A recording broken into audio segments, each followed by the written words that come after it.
Update naman tayo sa paglipat sa Quezon City Police District na mag-asawang inireklamo ng pagmamaltrato sa kasambahay na si Bonita Baran. May ulat on the spot si Nympha Ravelo ng Super Radio DCBB. Nympha? Yes, Rafi. Yes, go ahead, Nympha. Yes, Rafi. Ano bang sandali, tutulak na ang security team ng Senado na maghahatid sa mag-asawang Reynold at Annalisa Marzan sa magkahiwalay na kulungan sa Quezon City.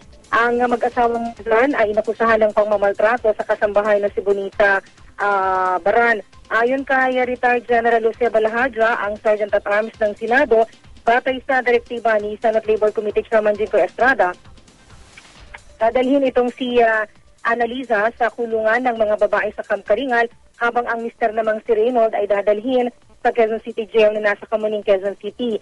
Diretso sa kulungan ang dalawa dahilan sa warrant of arrest mula sa isang hukuman sa Quezon City. Ito'y para sa mga kasong isinampa ng kasambahay na si Baran. Ang mag-asawa ay nakulong dito sa Senado mula pa noong Lunes. Sa ngayon ay nakahanda na ang mga sasakyan na lululanan ng mag-asawang Marzan at ng team ng Senado. Nympha Ravelo nag-uula. Nympha? Nympha? Yes, Rafi. Yes, Rafi. Nympha, kumpirmado ba na bukod dun sa kasong isinampa ni Bonita Baran, meron pang kinakaharap na kaso itong asawa, itong lalaki, bagamat iniurong na raw ito ng kanyang asawa? Yes.